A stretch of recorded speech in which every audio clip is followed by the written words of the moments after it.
Hey, good morning, 7th and 8th grade students. Today is September 29th, 2021. Tomorrow is the last day of September. September has actually flown by, I feel like. But anyway, hope you guys are well. Hope everybody is healthy and happy. Okay, today we have a couple of new vocabulary words, approach and mourn. Okay, and so with approach, I think it's something that we've all heard before. I'm going to approach Mr. Mata about blank, okay? Or I'm going to approach the coach about playing basketball, okay? To approach means to move toward someone or something, okay? So to move toward someone or something.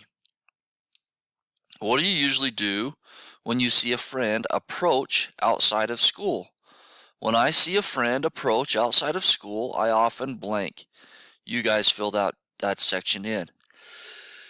Okay? Next word is mourn.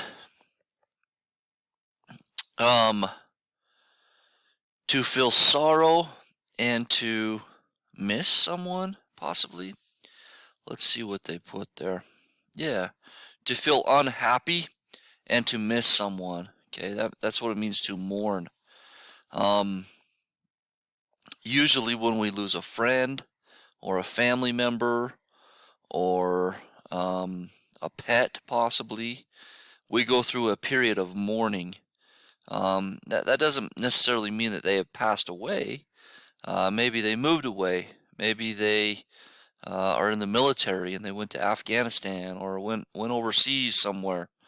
Okay, there's a period of mourning when people pass away or when they move away, and it's when you feel sorrow and sadness and because you are missing someone. Okay, what is one thing people are likely to mourn? People are likely to mourn blank. Or people are likely to mourn a blank. Okay, all right. Okay, so yesterday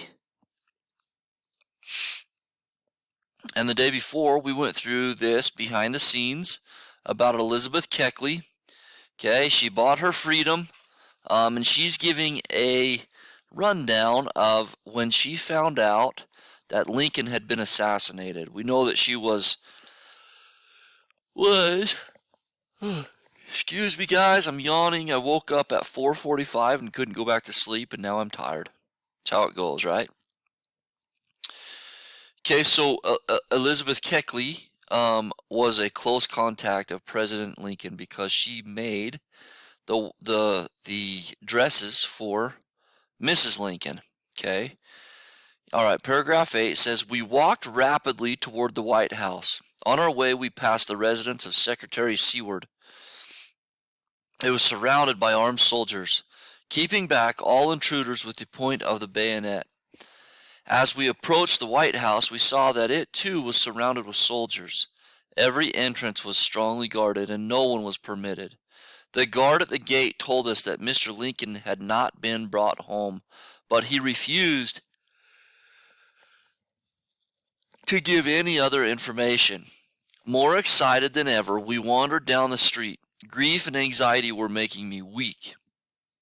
And as we joined the large crowd, I began to feel as meek and humble as a child. A gray-haired old man was passing. His face seemed so full of kindness and sorrow that I gently touched his arm and begged, 'Will you please, sir, to tell me whether Mr. Lincoln is dead or not?' 'Not dead,' he replied, 'but dying,' and with a heavy step he passed on. Not dead, but dying. We returned home with heavy hearts. I could not sleep. I wanted to go to Mrs. Lincoln, but I did not know where to find her. I would have to wait until morning. The hours dragged slowly." Okay. All right. So,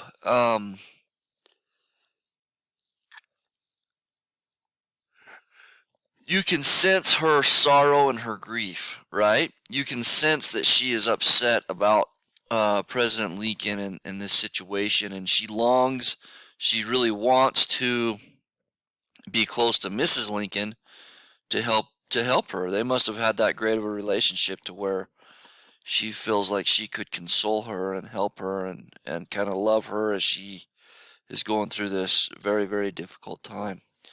Okay, so let's for today, let's make sure that we get page 206 turned in. All right. And we'll go from there.